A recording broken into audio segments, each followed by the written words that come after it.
ನಮಸ್ಕಾರ, ನೀವು ನೋಡ್ತಾ ಇದ್ದೀರಾ ಸ್ಪೀಡ್ ನ್ಯೂಸ್ ಕನ್ನಡ. ನಾನು ಸುಷ್ಮಿತಾ ನಟರಾಜ್. ಅಯೋಧ್ಯೆಯ ರಾಮ ಮಂದಿರದ ಕೋಟ್ಯಾಂತರ ರೂಪಾಯಿ ದೇಣಿಗೆ ಕಳ್ಳತನದ ಹಗರಣ ದಿನಕ್ಕೊಂದು ತಿರುವನ್ನ ಪಡ್ಕೊಳ್ತಾ ಇದೆ. ವಿಶೇಷ ತನಿಖಾ ತಂಡ ಅಂದ್ರೆ ಎಸ್ಐಟಿ ಈ ದಂಧೆಯ ಆಳ ಜಾಲವನ್ನ ಹಿಡಿದಿರುವಂತಹ ಬೆನ್ನಲ್ಲೇ ಮಂದಿರದಲ್ಲಿ ಸುಮಾರು 18 ತಿಂಗಳಿಂದ ಕೆಲಸ ಮಾಡ್ತಾ ಇದ್ದಂತಹ ಮಾಜಿ ಉದ್ಯೋಗಿ ಒಬ್ಬರು ಇದೀಗ ನೀಡಿರುವಂತಹ ಸಂದರ್ಶನದಲ್ಲಿ ಟ್ರಸ್ಟ್ನ ಉನ್ನತ ಅಧಿಕಾರಿಗಳ ವಿರುದ್ಧ ಇದೀಗ ಗಂಭೀರವಾದಂತಹ ಕಿರುಕುಳ ಮತ್ತು ಭ್ರಷ್ಟಾಚಾರದ ಆರೋಪವನ್ನ ಇದೀಗ ಮಾಡಿರುವಂಥದ್ದು ಇದೀಗ ಎಲ್ಲೋ ಒಂದ್ ಕಡೆ ಸಂಚಲನವನ್ನ ಮೂಡಿಸ್ತಾ ಇದೆ. ಯಾಕೆ ಅಂತ ಅಂದ್ರೆ ಶ್ರೀರಾಮ ಜನ್ಮಭೂಮಿ ತೀರ್ಥಕ್ಷೇತ್ರ ಟ್ರಸ್ಟ್ನ ಮಾಜಿ ಪ್ರಧಾನ ಕಾರ್ಯದರ್ಶಿ ಚಂಪತ್ ರಾಯ್ ಅವರ ಆಪ್ತ ಚಾಲಕ ಹಾಗೂ ಸೇವಾದಾರನಿಗಿದ್ದಂತಹ ಒಂದು ರೀತಿ ಟಿನ್ನೋ ಯಾದವ್ ಎಂಬಾತ ದೇವಸ್ಥಾನದ ನೌಕರನನ್ನ ಯಾವ ರೀತಿಯಾಗಿ ದುರುಪಯೋಗವನ್ನ ಪಡಿಸ್ಕೊಳ್ತಾ ಇದ್ದ ಆತ ಮತ್ತು ಇತರೆ ಅಧಿಕಾರಿಗಳು ಮಂದಿರದ ನೌಕರು ಹಾಗೂ ಸೇವಕರೊಂದಿಗೆ ಅಂದ್ರೆ ಅಲ್ಲಿ ಏನೇನು ಕೆಲಸ ಮಾಡ್ತಾ ಇದ್ರು ಅವ್ರಗಳ ಜೊತೆ ಯಾವ ರೀತಿ ನಡ್ಕೊಳ್ತಾ ಇದ್ರು, ಎಷ್ಟು ಹೀನಾಯವಾಗಿ ನಡೆಸ್ಕೊಳ್ತಾ ಇದ್ರು ಅನ್ನೋದಕ್ಕೆ ಈತ ನೀಡಿರುವಂತಹ ಸಂದರ್ಶನದಲ್ಲಿ ಎಲ್ಲಾ ರೀತಿಯಲ್ಲೂ ಸಹ ಮಾಹಿತಿಯನ್ನ ಕೊಟ್ಟಿರುವಂಥದ್ದು. ಇಲ್ಲಿ ನೋಡೋದಾದ್ರೆ ಕಾಲ್ಗಳನ್ನ ಒತ್ತಿಸ್ಕೊಳ್ತಾ ಇದ್ರು ಅನ್ನುವಂತಹ ಮಾತನ್ನ ಹೇಳ್ಕೊಂಡಿದ್ದಾರೆ. ಮಾಜಿ ಟ್ರಸ್ಟ್ ಸದಸ್ಯ ಅನಿಲ್ ಮಿಶ್ರಾ ಮತ್ತು ಅಧಿಕಾರಿ ಗೋಪಾಲ್ ರಾಯ್ ಮಂದಿರದ ಒಳಗಿನ ವ್ಯವಹಾರಗಳನ್ನ ತಮಗೆ ಬೇಕಾದಂತೆ ನಡೆಸ್ಕೊಳ್ತಾ ಇದ್ರು.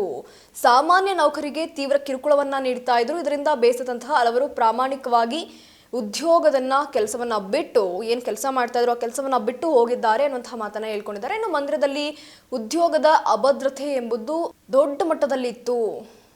ಇಲ್ಲಿ ಯಾವುದೇ ರೀತಿಯಲ್ಲಿಯೂ ಭದ್ರತೆ ಇರಲಿಲ್ಲ ಅನ್ನುವಂತಹ ಮಾತನ್ನ ಹೇಳಿದ್ದಾರೆ.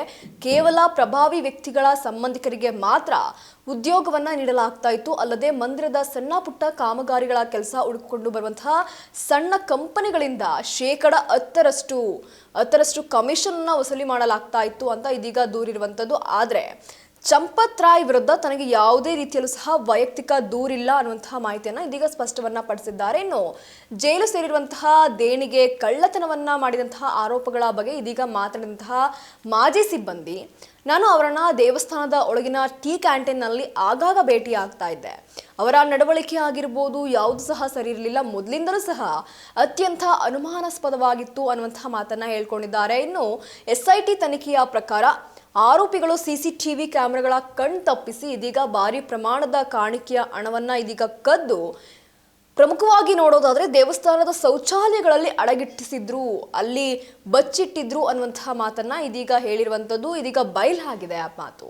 ಇನ್ನು ಪ್ರಕರಣದ ವ್ಯಾಪ್ತಿ ದೊಡ್ಡದಾಗ್ತಾ ಇದ್ದಂತೆ ಕಾಣಿಕೆ ಮತ್ತೆ ಜೊತೆಗೆ ಅದರ ಹೇಳಿಕೆಯ ಉಸ್ತುವಾರಿಯನ್ನ ವಹಿಸಿದಂತಹ ವಾರಣಾಸಿ ಮೂಲದ ಭದ್ರತಾ ಸಂಸ್ಥೆಯ ಪಾತ್ರದ ಬಗ್ಗೆಯೂ ಸಹ ಇದೀಗ ಎಸ್ಐಟಿ ತನಿಖೆಯನ್ನ ನಡೆಸ್ತಿರುವಂಥದ್ದು. ಇದೇ ವೇಳೆ ಟ್ರಸ್ಟ್ನ ಭದ್ರತಾ ವ್ಯವಸ್ಥೆಯ ಕುರಿತು ಇದೀಗ ಚಂಪತ್ ರಾಯ್ ಅವರನ್ನ ಅಧಿಕಾರಿಗಳು ಸುದೀರ್ಘವಾಗಿ ಪ್ರಶ್ನೆಯನ್ನ ಮಾಡಿದ್ದಾರೆ. ಮಂದಿರದ ಆಡಳಿತದಲ್ಲಿ ಪಾರದರ್ಶಕತೆ ತರಲು ಇದೀಗ ಇಂತಹ ಆರ್ಥಿಕ ಅಕ್ರಮಗಳನ್ನ ತಡೆ ಹಿಡಿಯೋದಕ್ಕೆ ಒಂದು ರೀತಿ ಇದು ಮತ್ತೆ ಮರುಗಳಿಸಬಾರ್ದು ಅನ್ನೋದಕ್ಕೆ ಎಲ್ಲೋ ಒಂದು ಕಡೆ ಇನ್ನು ಮುಂದೆ ಇದು ಯಾವುದೂ ನಡೀಬಾರ್ದು ಅನ್ನುವಂತಹ ಕಾರಣಕ್ಕೆ ನಿವೃತ್ತ IAS ಅಧಿಕಾರಿಯನ್ನ ಇದೀಗ ಮುಖ್ಯ ಕಾರ್ಯನಿರ್ವಾಹಕ ಅಧಿಕಾರಿಯನ್ನಾಗಿ ಅಂದ್ರೆ CEO ಆಗಿ ನೇಮಿಸಲು ಇದೀಗ ಟ್ರಸ್ಟ್ ಗಂಭೀರ ಚಿಂತನೆಯನ್ನ ನಡೆಸಿರುವಂಥದ್ದು. ಒಟ್ಟಾರೆಯಾಗಿ ಏನು ಶ್ರೀರಾಮನ ಜನ್ಮಭೂಮಿ ಆದಂತಹ ಅಯೋಧ್ಯೆಯಲ್ಲಿ ನಡೆದಿರುವಂತಹ ಈ ಎಲ್ಲ ಕಳ್ಳಾಟಗಳಿಗೆ ಬ್ರೇಕ್ ಹಾಕೋದಕ್ಕೆ ಇದೀಗ ನಿವೃತ್ತ IAS ಅಧಿಕಾರಿಗಳನ್ನ ಇದೀಗ CEO ಆಗಿ ನೇಮಿಸುವುದಕ್ಕೆ ಇದೀಗ ಟ್ರಸ್ಟ್ ಗಂಭೀರವಾದಂತಹ ಚಿಂತನೆಯನ್ನ ನಡೆಸಿದೆ. ಇನ್ನು ಯಾವೆಲ್ಲ ರೀತಿಯ ತಿರುವನ್ನ ಪಡ್ಕೊಳ್ಳುತ್ತೆ ಈ ಕೇಸ್, ಈ ವಿಚಾರಣೆ ಅನ್ನೋದನ್ನ ಮಾತ್ರ ಕಾದ್ ನೋಡ್ಬೇಕಾಗಿದೆ. ಇದಾಗಿದ್ದು ಈ ಕ್ಷಣದ ಸುದ್ದಿ. ಮತ್ತಷ್ಟು ಅಪ್ಡೇಟ್ಸ್ಗಾಗಿ ನೀವು ನೋಡ್ತಾ ಇರಿ ಸ್ಪೀಡ್ ನ್ಯೂಸ್ ಕನ್ನಡ. ಸುದ್ದಿ ನಿಮ್ಮದು, ವೇಗ ನಮ್ಮದು.